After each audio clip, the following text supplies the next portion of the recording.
ಅಭಿಮಾನಿನ ನೆಲಸಮ ಮಾಡಿದ್ರೆ ಎಷ್ಟು ಬೇಸರ ಮೊದಲು ಈ ಪ್ರಕರಣ ಕೋರ್ಟ್ ಮೆಟ್ಲಿಗೆ ಹೋಯ್ತು ಅನ್ನೋದೇ ತುಂಬ ನಮಗೆ ಬೇಜಾರಿನ ಸಂಗತಿ. ಯಾಕಂದರೆ ವಿಷ್ಣು ಸರ್ ಎಂಥ ದೊಡ್ಡ ಲೆಜೆಂಡ್ರಿ ಅಂದರೆ, ನಾವು ಮಣ್ಣಾಗಿ ಹೋದ್ರೂ ಅವ್ರ ನೆನಪು ಮಣ್ಣಾಗಲ್ಲ. ಇವತ್ತು ಅವ್ರನ್ನ ಮಣ್ಣು ಮಾಡಿರೋ ಜಾಗದ ಬಗ್ಗೆ ಇಷ್ಟೊಂದು ಮಾತುಗಳು ನಡೆಯುತ್ತೆ, ಇಷ್ಟೊಂದು ಗೊಂದಲಗಳು, ಇಷ್ಟು ವರ್ಷಗಳು. ಇದು ನಿಜಕ್ಕೂ ಅವರ ಅಭಿಮಾನಿಗಳಾಗಿ ಅಥವಾ ಕನ್ನಡದ ಒಬ್ಬ ಮೇರು ಕಲಾವಿದನಿಗೆ ಉಳಿಸ್ಕೊಳ್ಳೋ ಒಂದು ವಿಚಾರದಲ್ಲಿ ಇಷ್ಟೊಂದು ಗೊಂದಲ ಅವಶ್ಯಕತೆ ಇರಲಿಲ್ಲ ಅಂತ ನನಗನ್ಸುತ್ತೆ. Vishnu sir doesn't deserve this. ಅವ್ರನ್ನ ತುಂಬ ಪ್ರೀತಿಯಿಂದ ನಾವು ನೆನೆಸ್ಕೊಳ್ಬೇಕಾಗಿತ್ತು. ಪ್ರತಿ ವರ್ಷ ಆ ಜಾಗಕ್ಕೆ ನಾವು ಹೋಗಬೇಕು. It's an emotional bonding. ಅದು ಒಂದು ಜಾಗ ಅನ್ನೋದು ಹಾಗೆ ಅಲ್ವಾ. ನಾವು ದೊಡ್ಡ ದೊಡ್ಡ ಕಲಾವಿದರ ಜಾಗಕ್ಕೆ ಹೋಗ್ತೀವಿ, ಆ ದಿನ ಅವ್ರಿಗೆ ನಮ್ಮ ನಮನಗಳನ್ನ ತಿಳಿಸ್ತೀವಿ. ಆ ಥರದ್ದೊಂದು ಜಾಗನೇ ಬೇಕು ಅಂತ ಏನಿಲ್ಲ, ನಮ್ಮ ಹೃದಯದಲ್ಲಿ ತುಂಬ ದೊಡ್ಡ ಜಾಗ ಕೊಟ್ಟಿದ್ದೀವಿ ವಿಷ್ಣು ಸರ್ಗೆ. ಅದು ಯಾರೂ ಕಿತ್ಕೊಳ್ಳೋಕೆ ಸಾಧ್ಯ ಇಲ್ಲ, ಅದು ಯಾರೂ ಮಣ್ಣು ಮಾಡೋಕ್ಕೆ ಸಾಧ್ಯ ಇಲ್ಲ, ಅದು ಯಾರೂ ನೆಲಸಮ ಮಾಡೋಕ್ಕೆ ಸಾಧ್ಯ ಇಲ್ಲ.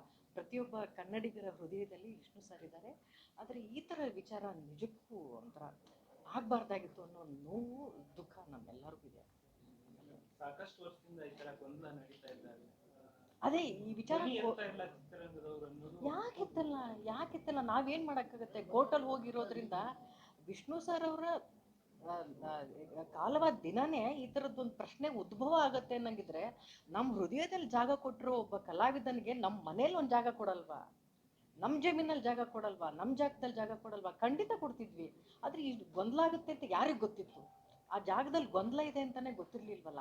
ಈ ಗೊಂದಲಗಳಿದ್ದಿದ್ರೆ ನಾವು ಅಭಿಮಾನಿಗಳು ನಾವು ಯಾವತ್ತೂ ರೆಡಿ ಇದ್ದೀವಿ ರೀ. ನನಗೂ ಒಂದು ಜಮೀನಿದೆ, ಒಂದು ಪುಟ್ಟ ಜಾಗ ಇದೆ. ಖಂಡಿತವಾಗ್ಲೂ ನಾನು ಅವ್ರನ್ನ ನನ್ನ ದೇವ್ರ ಮನೇಲಿ ಹೆಂಗೆ ಜಾಗ ಕೊಡ್ತೀವೋ ವಿಷ್ಣು ಸರ್ಗೂ ಒಂದು ಜಾಗ ಕೊಡ್ತೀವಿ ಒಂದು ಫೋಟೋದಲ್ಲಿ. ಅಂಥದ್ದನ್ನ ನಮ್ಮ ಜಮೀನಲ್ಲಿ ಅವ್ರಿಗೆ ಜಾಗ ಕೊಡ್ತಾ ಇರಲಿಲ್ಲ. ಖಂಡಿತ ಕೊಡ್ತಿದ್ವಿ. ದುರ್ವಿಧಿ ಇದು ಗೊತ್ತಿರಲಿಲ್ಲ ನಮಗಷ್ಟೇ. ಆ ಜಾಗ ಒಂದು ಈ ಥರದ್ದೊಂದು ಕಥೆ ಆಗುತ್ತೆ, ಈ ಥರದ್ದೊಂದು ಲಿಟಿಗೇಷನ್ ಆಗುತ್ತೆ ಅನ್ನೋದು ಯಾರಿಗೂ ಗೊತ್ತಿರಲಿಲ್ವಲ್ಲ. ಪ್ರತಿಯೊಬ್ಬ ಅಭಿಮಾನಿಯ ಎಲ್ಲ ಆಶಾಗಳು ಇದನ್ನೇ ಹೀಗೆ ಇರೋದು. ಜೊತೆಗೆ ಏನಂದ್ರೆ ಧೀಮಂತ ನಾಯಕನಿಗೆ ಈ ಥರ ಒಂದು ದುರಂತ ಅಂತ ಏನಂತ? ಖಂಡಿತವಾಗ್ಲೂ ಹೌದು. ನಾನೇ ಹೇಳ್ತೀನಲ್ಲ, ಕಲಾವಿದರು ಮಾತ್ರ ಅಲ್ಲ, ನೀವೆಲ್ಲರೂ ವಿಷ್ಣು ಸರ್ ಅಭಿಮಾನಿಗಳು ಅಲ್ವೇನೋ? ಮಾಧ್ಯಮದವರು ಅಲ್ವಾ? ಏನು ಮಾಡೋಕ್ಕಾಯ್ತು? ಗೊಂದಲನ ಹೇಗೆ ಬಗೆಹರಿಸೋಕ್ಕಾಯ್ತು? ನಿಮಗಾದ್ರೂ ಕೇಳ್ತಿದ್ದೀನಿ ನಾನು. ಆಗಲ್ಲಲ್ವಾ? ಕೋರ್ಟಲ್ಲಿ ಕೇಸ್ ಇರೋದ್ರಿಂದ ನಾವು ಯಾರು ಏನು ಮಾಡೋಕ್ಕಾಗ್ದಿರೋ ಪರಿಸ್ಥಿತಿಲಿ ಇದ್ದೀವಿ. ಅವತ್ತೇ ಕೇಳಿದ್ರೆ ಖಂಡಿತವಾಗ್ಲೂ ನಮ್ಮೆಲ್ರಿಗೂ ಜಾಗ ಇತ್ತು. ಮೇಡಮ್, ಈ ಅಭಿಮಾನಿಗಳಿಗೆ ಮತ್ತೆ ಫ್ಯಾಮಿಲಿಯವರು ಎಷ್ಟು ಸಹ ಫ್ಯಾಮಿಲಿ ತಿಕ್ಕಾಟ, ಆ ತಿಕ್ಕಾಟದಿಂದ ಎಲ್ಲ ಆಗ್ತಾ ಇದೆ ಅಂತ ಅದು ನನಗೆ ಗೊತ್ತಿಲ್ಲ. ಲೈಕ್ ನಾನೊಬ್ಬ ಅಭಿಮಾನಿಯಾಗಿ ಮಾತ್ರ ಮಾತಾಡಬಲ್ಲೆ. ಮೊದಲೇ ಗೊತ್ತಿದ್ರೆ ಇದಕ್ಕೊಂದು ತಾರ್ಕಿಕ ಅಂತ್ಯ ಸಿಗ್ತಿತ್ತೋ ಏನೋ. ಮೊದಲಿಂದನೇ ಇದು ಆ ಜಾಗದಲ್ಲಿ ಇಷ್ಟೊಂದು ಗೊಂದಲ ಇದ್ದಿದ್ರೆ ಅವ್ರ ಕುಟುಂಬದವರು ಒಪ್ಕೊತಾ ಇರಲಿಲ್ಲ. ಯಾರಿಗೆ ಗೊತ್ತಿತ್ತು ಅನ್ಸುತ್ತೆ? ಗೊತ್ತಿದ್ದು ಮಾಡಿರೋದು ಅಂತ ನನಗೇನು ಅನ್ನಿಸ್ತಾ ಇಲ್ಲ. I don't know. ನಾನು ಅದ್ರ ಬಗ್ಗೆ ಹೇಳೋದಕ್ಕೆ ಹೆಚ್ಚು ನನಗದ್ರ ಬಗ್ಗೆ ಗೊತ್ತಿಲ್ಲ. ಈಗ 75 ವರ್ಷ ಆಗಿದೆ ಅವ್ರ ಜನ್ಮದಿನಾಚರಣೆ. ಆ ಸಮಯದಲ್ಲಿ ಒಂದು ಕಾರ್ಯಕ್ರಮ ಮಾಡಬೇಕು ಅಂತ ಎಲ್ಲರೂ ಒಂದು ಅಭಿಮಾನಿಗಳು ಸೇರ್ಕೊಂಡು ಜೋರಾಗಿ ಆಗಿತ್ತು. ಆದರೆ ಈಗೇನಾಗಿದೆ ಅಂತಂದರೆ ಅದು ಬೇಡ ಅಂತ ಫ್ಯಾಮಿಲಿಯವರು ಕೂಡ ಬೇಡ ಮಾಡೋದನ್ನ ತಿಕ್ಕಾಟ ಶುರುವಾಗಿದೆ ಅಭಿಮಾನಿಗಳು ಮತ್ತು ಫ್ಯಾಮಿಲಿಯವರು. ಆ ಪ್ರಶ್ನೆ ಬಗ್ಗೆ ಉತ್ತರಿಸೋದಕ್ಕೆ ನನಗೆ ಅಷ್ಟು ವಿಚಾರಗಳು ಗೊತ್ತಿಲ್ಲ. ಬಟ್ ವಿಷ್ಣು ಸರ್ ಅವರ ಜನ್ಮದಿನವನ್ನು ನಮ್ಮ ಜನ್ಮ ಇರೋವರೆಗೂ ನಾವು ಆಚರಿಸ್ತೀವಿ. ವಿಷ್ಣು ಸರ್ ಅವ್ರನ್ನ ಅದೊಂದು ಜಾಗಕ್ಕೆ ಹೋಗಿ ನಾವು ಅವ್ರಿಗೆ ನಮನ ಸಲ್ಲಿಸಿದ್ರೆ ಮಾತ್ರ ನಮ್ಗೆ ಅವ್ರ ಮೇಲೆ ಪ್ರೀತಿ ಇದೆ ಅಂತಲ್ಲ. ಅವರು ನಮ್ಮ ಹೃದಯದಲ್ಲಿ ಯಾವತ್ತೂ ಇರ್ತಾರೆ. ಹೌದು, ಖಂಡಿತ ಸರ್. ಅದಕ್ಕೆ ಅಲ್ಲಲ್ಲ, ಒಂದೇ ಜನ್ಮದಿನವನ್ನು ನಾವಿಬ್ಬರು ಶೇರ್ ಮಾಡ್ಕೊಳ್ತೀವಿ. ನನಗೆ ವೀರಪ್ಪ ನಾಯಕ ಸಿನಿಮಾದಲ್ಲಿ ನಾವಿಬ್ಬರು ಒಂದೇ ಕೇಕ್ನ ಕಟ್ ಮಾಡಿದ್ವಿ. ವಿಷ್ಣು ಸರ್ ಅವ್ರು ಹೇಳಿದ್ರು ಅವತ್ತು ಕೇಕ್ನ ಕಟ್ ಮಾಡುವಾಗ, ನನ್ನ ಬರ್ತ್ಡೇನೂ ಅವತ್ತೇ ಅನ್ನೋದು ವಿಷ್ಣು ಸರ್ಗೆ ಅವತ್ತೇ ಗೊತ್ತಾಗಿದ್ದು. ನಾನು ಅವರ ತುಂಬ ದೊಡ್ಡ ಅಭಿಮಾನಿ ಚಿಕ್ಕ ಹುಡುಗಿಯಿಂದ. ನಮ್ಮ ಸ್ಕೂಲಲ್ಲಿ ಗ್ಯಾಂಗ್ ಇದ್ದರೆ ನಾನು ವಿಷ್ಣು ಅಭಿಮಾನಿಗಳ ಗ್ಯಾಂಗ್ನ ಲೀಡರ್ ನಾನು.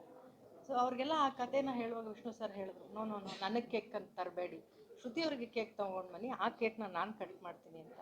ಸೊ ಅಂಥ ಒಂದು ತುಂಬ ದೊಡ್ಡ ನೆನಪನ್ನು ಕೊಟ್ಟು ಹೋಗಿದ್ದಾರೆ. ಕೇವಲ ಅವ್ರ ಜೊತೆ ಆ್ಯಕ್ಟ್ ಮಾಡಿರೋ ಕಲಾವಿದರಿಗಲ್ಲ, ಕರ್ನಾಟಕದ ಪ್ರತಿಯೊಬ್ಬ ಕನ್ನಡಿಗರಿಗೂ ಅದೇ ಥರದ ದೊಡ್ಡನ್ನ ನೆನಪನ್ನು ಬಿಟ್ಟು ಹೋಗಿರುವಂಥ ಮೇರು ಕಲಾವಿದವರು. ಇಲ್ಲಮ್ಮ, ಹಾಗೆ ಅಂದ್ಕೊಳ್ಳೋದು ಬೇಡ. ನಾವು ತುಂಬ ಪ್ರೀತಿಸ್ತೀವಿ, ಅವ್ರನ್ನ ಆರಾಧಿಸ್ತೀವಿ, ಇವತ್ತಿಗೂ ಪೂಜಿಸ್ತೀವಿ. ಅದರಲ್ಲಿ ಕಿಂಚಿತ್ತು ಕೊರತೆ ಇಲ್ಲ ನಮ್ಮಲ್ಲಿ ಅಭಿಮಾನಿಗಳಲ್ಲಿ. ಜಾಗದ್ದು ಗೊಂದಲ ಆಯಿತು ಅನ್ನೋ ನೋವು ಎಲ್ಲರಿಗೂ ಇದೆ. ಆದರೆ ಅವ್ರನ್ನ ಪ್ರೀತಿಸೋದಾಗ್ಲಿ ಅವ್ರನ್ನ ನೆನಪಿಸ್ಕೊಳ್ಳೋದ್ರಾಗ್ಲಿ ಅಭಿಮಾನಿಗಳಲ್ಲಿ ಕಿಂಚಿತ್ತು ಕೂಡ ಕಡಿಮೆ ಆಗಿಲ್ಲ. ಮುಂದಿನ ಆಗೋದು ಏನಾದ್ರು ಅಭಿಮಾನಿಗಳ ಹೋರಾಟ ಕೇಳಿದ್ರು ಅದಕ್ಕೇನಾದ್ರು ಸಪೋರ್ಟ್ ಕೇಳಿದ್ರೆ ನೀವು? ಹೋರಾಟದಿಂದ ಸರಿ ಹೋಗೋತಿಂದ್ರೆ ನಾವೆಲ್ಲರೂ ಬೀದಿಲಿ ಕುತ್ಕೊಂಡು ಹೋರಾಟ ಮಾಡೋಣ. ಅಂದ್ರೆ ಕೆಲವು ಚರ್ಚೆ ಕೋರ್ಟಲ್ಲಿ ನಡೀತಾ ಇರೋದ್ರ ಇದೆ. ಕೆಲವು ಕೋರ್ಟಲ್ಲಿ ಚರ್ಚೆ ಇರೋದ್ರಿಂದ ಏನ್ ಮಾಡೋಣ ಹೇಳಿ? ಅಂದ್ರೆ ಅಲ್ಲಿ ಅಷ್ಟು ದಿನ ಕೊಟ್ರೆ ನಾವು ಕಂಠೀರವ ಸ್ಟುಡಿಯೋಗೆ ಅಥವಾ ಮನವಿ ಮಾಡೋದಕ್ಕೆ ಮುಂದಾಗ್ತಾ ಇದ್ದಾರೆ. ಕುಟುಂಬದವರು ಅದ್ರ ಬಗ್ಗೆ ತೀರ್ಮಾನ ಮಾಡಿದ್ರೆ ನಾವೆಲ್ಲರೂ ಸಾಥ್ ಕೊಡ್ತೀವಿ. ಅಥವಾ ನಾವೆಲ್ಲರೂ ಬೀದಿಲಿ ಕುತ್ಕೊಂಡು ಹೋರಾಟ ಮಾಡೋದ್ರಿಂದನೇ ಇದೊಂದು ಮುಕ್ತಿ ಇದೆ ಅಂದ್ರೆ ಖಂಡಿತವಾಗ್ಲೂ ನಿಮ್ಮ ಮಾಧ್ಯಮದವ್ರು ಹೇಳಿ, ಇಂಥದ್ದೊಂದು ದಿನ ಫಿಕ್ಸ್ ಮಾಡಿ ಬರ್ತೀವಿ ನಾವೆಲ್ಲ. Thank you so much.